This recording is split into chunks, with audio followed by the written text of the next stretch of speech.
السلام عليكم ورحمة الله وبركاته. ازيكم يا شباب؟ عاملين ايه؟ يا رب تكونوا بخير. بإذن الله تعالى النهاردة هنشرح المحاضرة التانية زراعة عضوية. إن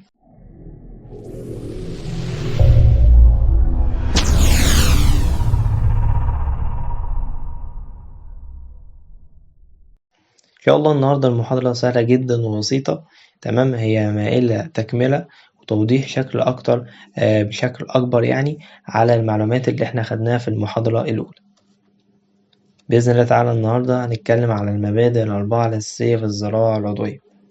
سبقا درسنا إن احنا اتكلمنا على مفاهيم الزراعة العضوية والأهداف اللي بتسعى عليها الزراعة العضوية إن هي تعملها وفوائد الزراعة العضوية. النهاردة بإذن الله تعالى هنوضح حاجات كتير جدا احنا قلناها المرة اللي فاتت كان بشكل عام وشكل مش مترتب. تمام. المبادئ الأربعة الأساسية اللي احنا هنتكلم عليهم النهاردة، أول حاجة الصحة، تمام، البيئة، العدل، الرعاية. إن شاء الله هيبقى مواضيع بسيطة جدا وشيقة. سمي الله بس انت وصلى على النبي. تعالى على أول مبدأ وهو الصحة. طيب، الصحة هنا احنا عايزين نقيسها بمفهوم للزراعة العضوية، مش مفهوم كصحة إنسان وكصحة حيوان أو غيره. احنا هنقيسها بمفهوم الزراعة العضوية. بتقولك ايه بقى؟ بيقولك إن هي مفهوم عام وشامل داخل النظام البيئي للكائنات الحية، ولا يمكن التعبير عنها فقط بغياب المرض أو وجوده أو وجود آفة. لا مفيش مشكلة إن أنت هتقدر تحدد جودة الصحة دي وتشوف إيه الطريقة المتبعة إن أنت تحافظ على مناعتها وتقويتها. ولكن هو بيقولك مش المقصود بالنسبة لي أو أنت جاي المعلومات اللي أنت هتدرسها ولا تحطها الزراعة العضوية إن أنا أحدد الصحة على أساس وجود مرض أو غيابه. أنا بحددها بشكل عام وشامل داخل النظام البيئي. طب يعني إيه؟ يعني صحة الأفراد والمجتمعات دي لا يمكن الفصل بينها وبين صحة النظام البيئي. فالاتنين بالنسبة لك حاجة إيه؟ الاتنين بالنسبة لك حاجة واحدة. فصحة إن أنت عندك الأفراد وصحة المجتمعات لا يمكن الفصل بينها وبين صحة النظام البيئي. فهم كلهم كده كمفهوم للزراعة العضوية إن هما مفهوم إيه؟ مفهوم واحد متكامل. تعال نوضح الكلام ده بشكل أكبر. طيب، أنت عندك الصحة تهدف لإيه؟ أو في الزراعة العضوية عندك الصحة نهدف بيها لإيه؟ قالك إن أنا أحافظ على الصحة الطبيعية. تمام؟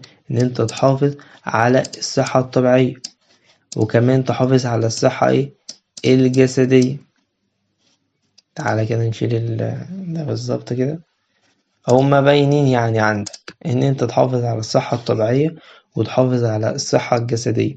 الطبيعية إيه؟ الصحة الطبيعية صحة نظام البيئي، إن هو موجود على شكله المعتدل، ما يكونش فيه آثار سلبية، ما يكونش فيه انبعاثات حرارية. طيب، الجسدية والنفسية ده يرتبطوا مثلا ممكن بشكل كبير على الإنسان، وبرضه نفس الكلام الحيوان. الصحة العقلية والصحة الاجتماعية والبيئية. طيب، وإن أنت ترفع المناعة كعامل أساسي أو صفات محورية في المفاهيم لمبادئ الزراعة العضوية. أنت مش الهدف بس إنك تحافظ على الصحة دي، أنت الهدف إنك تحافظ على مناعة الكائن الحي. يعني خلينا كده نضرب مثال. أنت دلوقتي مثلا لو جبت مثلا كائن حي أنت بتبدأ تربيه، ماشي، أو أغنام أو أبقار أو ما شابه من الحاجات اللي زي كده، هل مناعته وهو عايش في نظام بيئي متكامل قادر يتكيف مع الكائنات الحية الدقيقة والحرارة والريحة زي مثلا إن أنت تعزله مثلا في مزرعة لوحده؟ خالص. مناعته وسط النظام البيئي ده هتكون قوية بشكل كبير. زي كده بالظبط الزراعة العضوية من مبادئها إن هي بتسهم في إن هي تحافظ على وتقوي المناعة للكائنات الحية. طيب، أنت عندك بقى كده دور الزراعة العضوية تهدف الحفاظ على الصحة وتنميتها وتقوية مناعتها زي ما احنا قلنا بالظبط. طيب، بشكل إيه؟ يعني مثلا عندك صحة التربة. صحة التربة بتنتج نباتات صحية بيعتمد عليها صحة المحاصيل. يبقى أنت أول حاجة بهتم بصحة التربة. ليه؟ لأن التربة دي هتديك نباتات صحية، فبالتالي صحة المحاصيل هتكون مبنية على صحة النبات دي.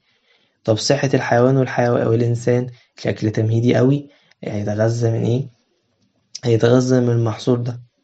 فعشان كده إن الزراعة العضوية تهدف بوجهة نظر شاملة لمنع استخدام أسمدة ومبيدات كيميائية. حضرتك لما تستخدم أسمدة ومبيدات كيميائية هتأثر أول حاجة إيه؟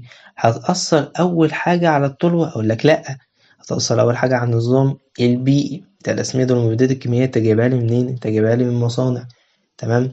طب انت عندك بقى المصانع دي، هل كل المصانع ماشية بالقوانين والإجراءات وما بتعملش مثلا إن هي تلوث للمياه، ولا بتعمل تلوث للهواء والحاجات اللي زي كده؟ لأ طبعا. فأنت أول حاجة حافظت عليها قبل ما أحط السماد ده في التربة وهو صحة النظام البيئي. صحة النظام البيئي من حرارة ورياح وأمطار، وإن أنا أقلل الانبعاثات الحرارية وأحافظ كمان على الهواء من التلوث. ندخل بقى على صحة التربة.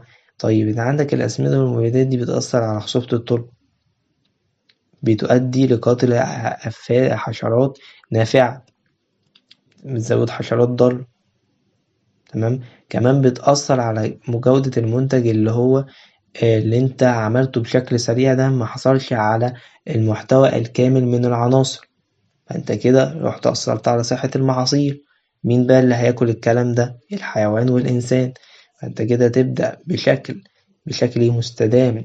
واحد يقول لك يا محمود، يعني مثلا الحاجات البسيطة أو الصغيرة دي أو التأثيرات مثلا الطفيفة دي هتأثر على صحة الإنسان والحيوان؟ لأ. أنا الزراعة العضوية الهدف بتاعها هدف الاستدامة، يساهم في عملية الاستدامة ورفاهية الحيوان، تمام، ويحافظ كمان على صحة الإنسان.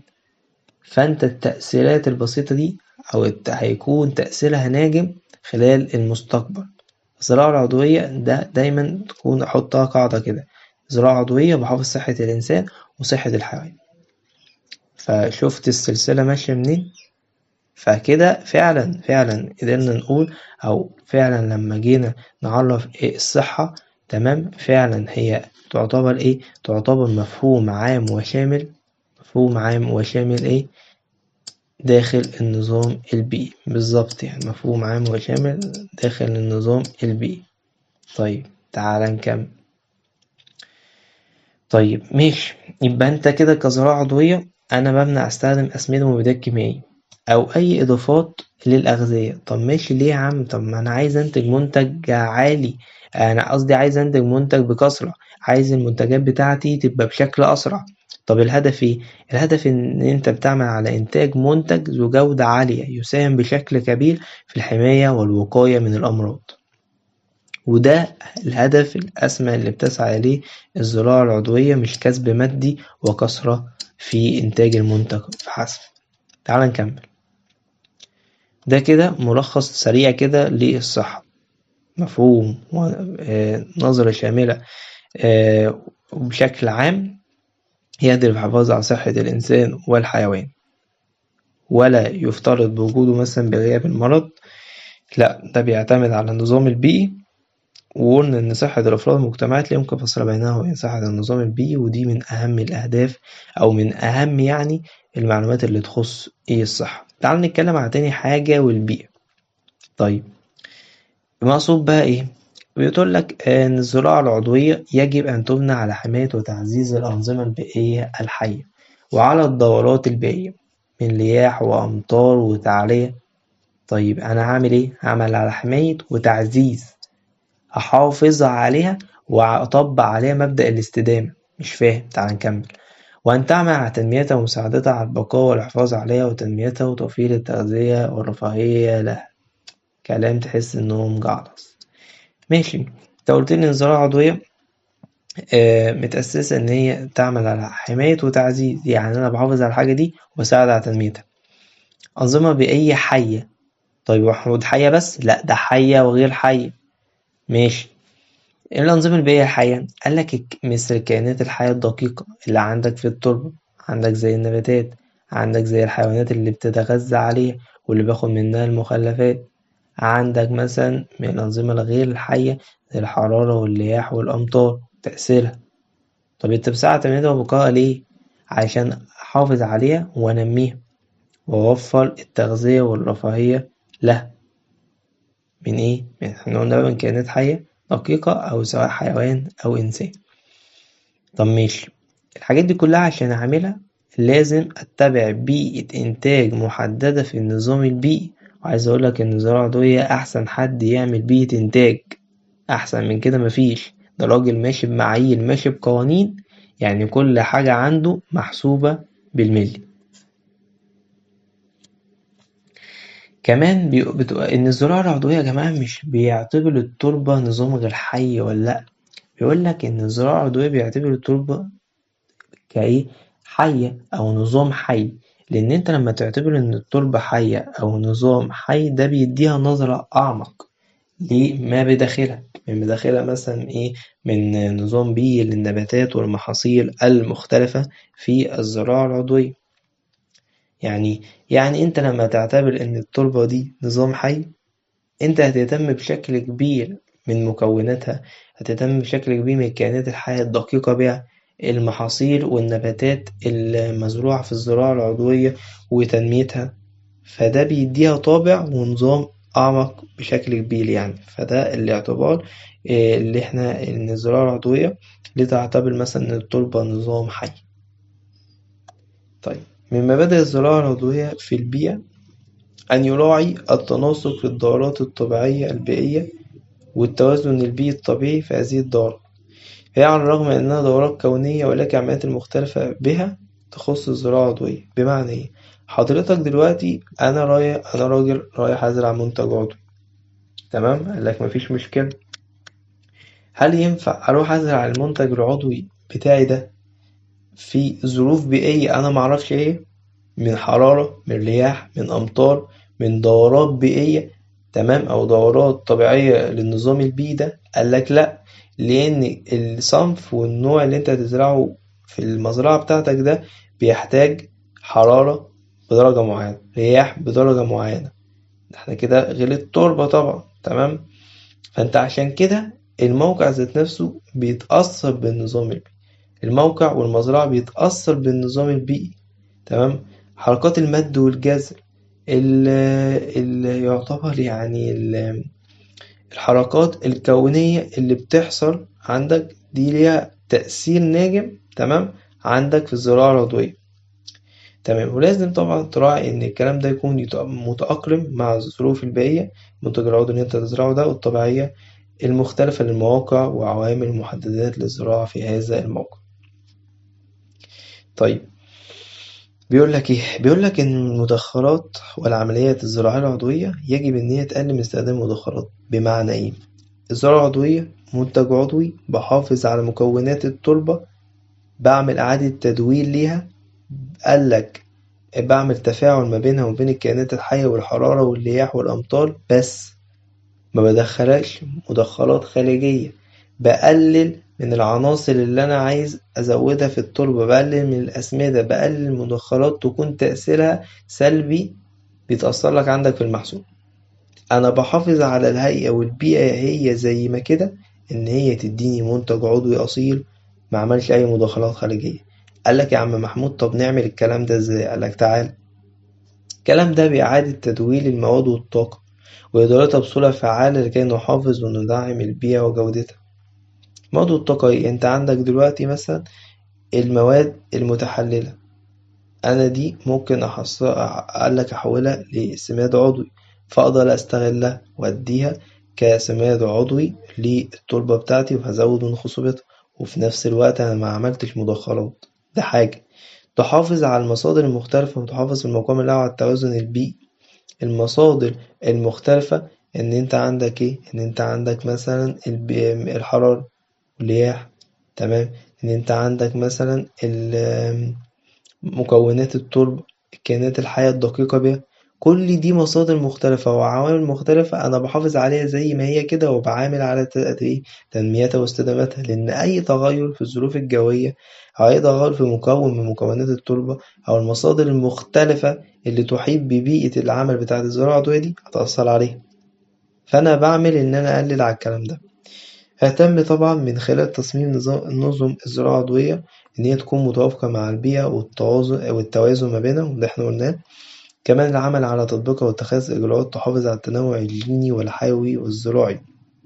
أيوة بقى أنت يا محمود فعلا اتكلمت على دي في الشرح في المحاضرة الأولى، اتكلمنا على الإجراءات، تمام، اللي يجب اتباعها، تمام، عشان نوصل بمنتج عضوي سليم متفق عليه المعايير.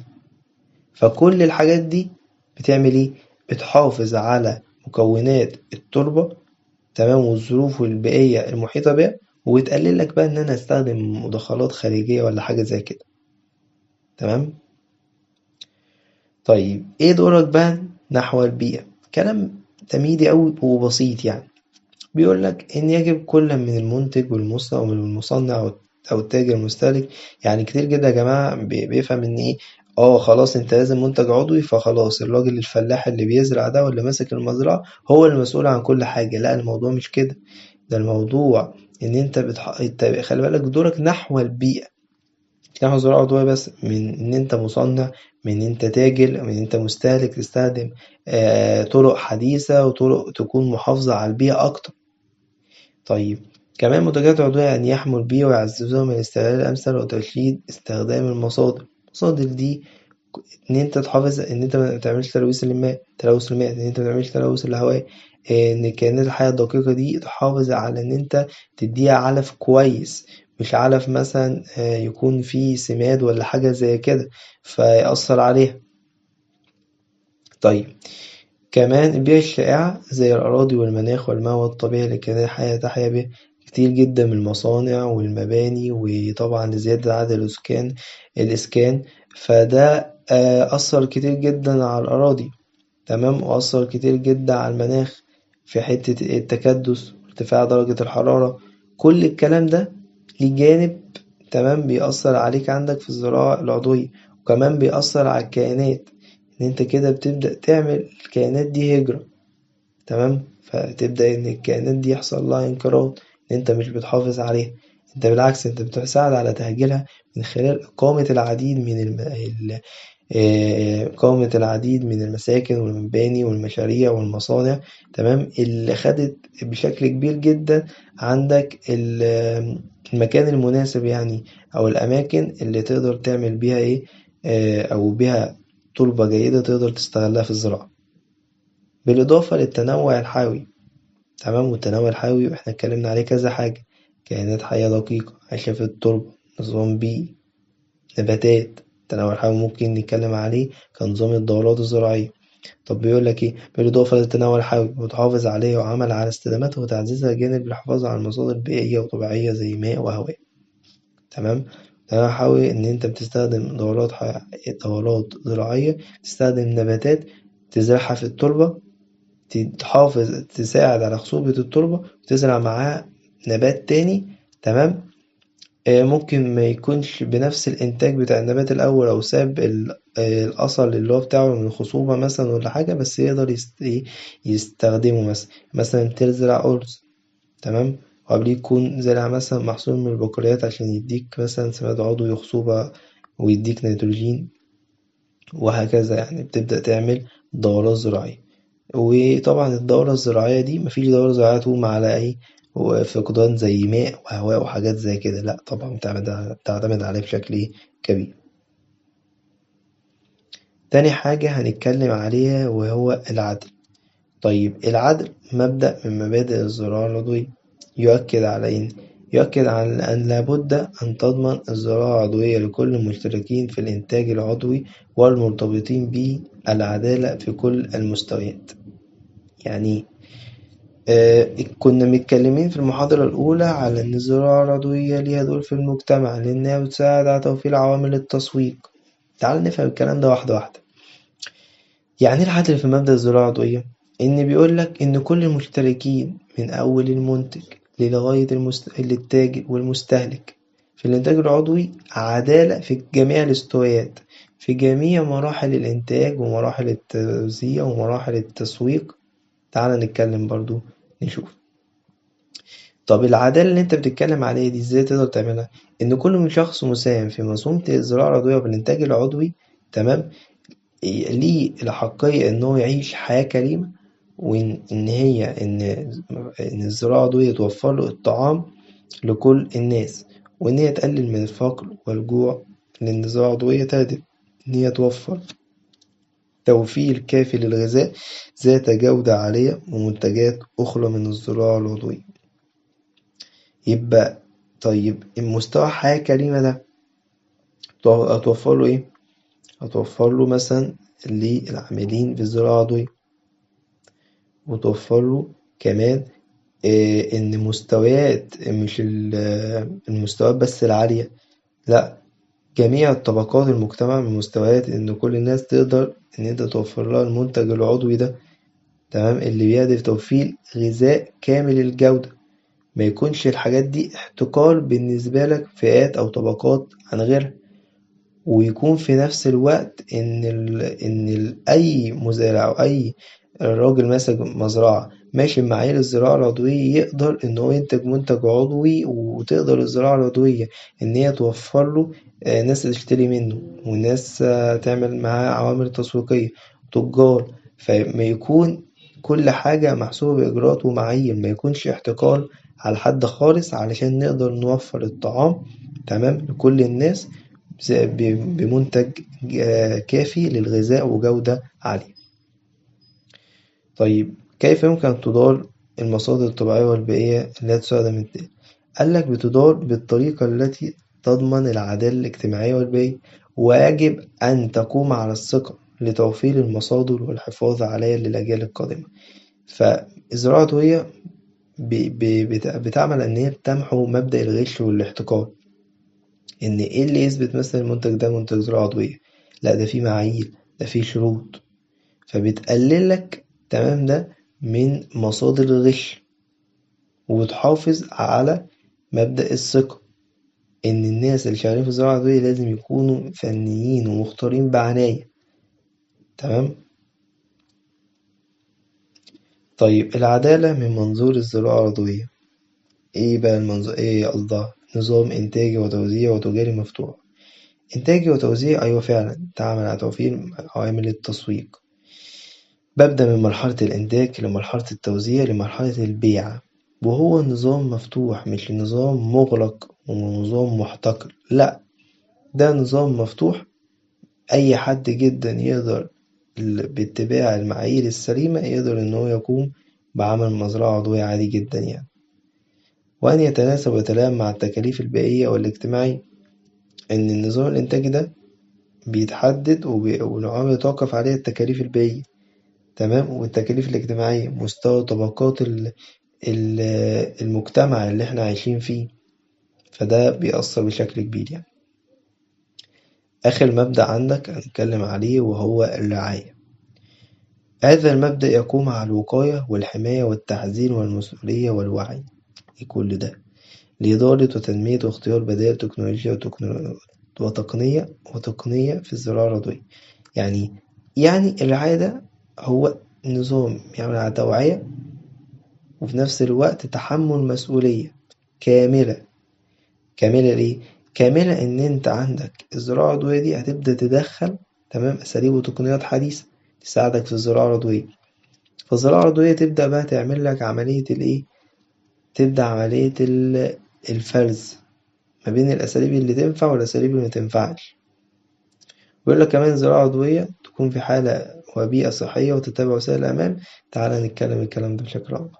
تعالى بقى نقول: هل تعتبر العلوم المرتبطة بالزراعة العضوية كافية لتطبيق مبدأ الرعاية؟ لأ. طب إيه العلوم المرتبطة بالزراعة العضوية؟ قالك ظهرت تقنيات وأساليب حديثة أنا بستخدمها عندي في الزراعة العضوية عشان تسهل لي كتير من عمليات الخدمة، وفي نفس الوقت يا عم الحاج بيقولك إن الخبرة العملية وتراكم الخبرات العملية والخبرات الرشيدة المتراكمة والمعرفة التقليدية، تمام، والمعرفة التقليدية المرتبطة بالتراكمات المعرفية أو الزراعة وبالعادات والتقاليد تم توظيف عمليات الزراعة المختلفة، تتضمن حلول تم تجربتها مع الوقت، قد تكون الحلول حلول فعالة. بيقولك إحنا في رغم إن العلوم مرتبطة بالزراعة العضوية والأساليب التقنية الحديثة، إلا إحنا مش هنستغنى تماما عن الخبرة العملية خالص، دي ليها دور فعال جدا. تمام، إن هي مبنية على التجربة، مبنية على التوارث. تمام. الخبرات العملية والفنية دي بتقدر إن هي تتبع حلول تكون مفعلة ومجربة قبل كده. حصل مثلا في مشكلة عندك في التربة، نقص مياه، تمام، فما ينفعش كل حاجة أنا أستخدم فيها تقنيات وأساليب حديثة هتقوم بفهم كل حاجة. طب الزراعة العضوية إيه دورها اتجاه التكنولوجيا؟ قالك الزراعة العضوية دورها اتجاه التكنولوجيا إن هي تمنع مخاطر المعنوية، هي تبني تكنولوجيات مناسبة ورفض تكنولوجيات غير واعدة. يا راجل ده حتى التكنولوجيا ما سابتهاش، ده حتى التكنولوجيا اللي هي بتساعدها على توفير الخدمات ما سابتهاش. إن هي طب المقصود بقى بنسبة كبيرة التكنولوجيا اللي بترفضها الزراعة العضوية أي حاجة تخص الهندسة الوراثية.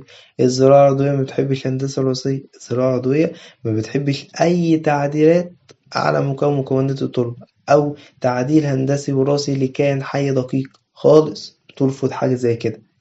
ده اللي مقصود عليه مبدأ الوعي، مبدأ التوعية وتحمل المسؤولية، وكمان اختيار تقنيات وتكنولوجيا معينة ورفض أخرى. تمام، لو في حالة إن هي بتعمل تغييرات زي الهندسة الوراثية.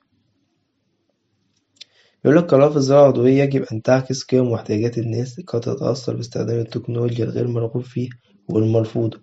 شوف أثر الناس أثر التكنولوجيا على الناس دي، إن هي إن يكون شفافية من طرف ممارسين الزراعة، تمام، الناس المنتجة ومنتجين الإنتاج العضوي، بالإضافة للمعنى العميق بما فيها من مبادئ الزراعة العضوية اعتماد بأهمية الزراعة العضوية. من الآخر برضه هو قريب من الكلام اللي احنا قلناه، إن احنا بنعمل على استخدام تقنيات وأساليب حديثة تقدر إن هي تواكب مفهوم ومبادئ الزراعة العضوية وما تعملش خلل بيها. المقصود بيها النسر جديد بشكل كبير، بس هو أكتر من حاجة، بس الحاجة اللي احنا بنعتمد عليها اللي هو مبدأ الهندسة الوصية، وده اللي بيرفض الزراعة. كده يا شباب إن شاء الله نكون خلصنا المحاضرة التانية، وصلنا للنهاية. هي كانت محاضرة سهلة وبسيطة جدا، كل معلوماتها إن إحنا اتكلمنا على المبادئ الأربعة الأساسية للزراعة العضوية من صحة وبيئة وعدل ورعاية. تمام، وكلهم معلومات مكملة للمحاضرة الأولى. المحاضرة الأولى كانت محاضرة دسمة جدا، هتعتمد عليها بشكل كبير، لازم تذاكرها إن شاء الله وتذاكر المحاضرة دي. في الآخر استودعكم الله، سبحانك الله وبحمدك استغفرك وأتوب إليك، والسلام عليكم.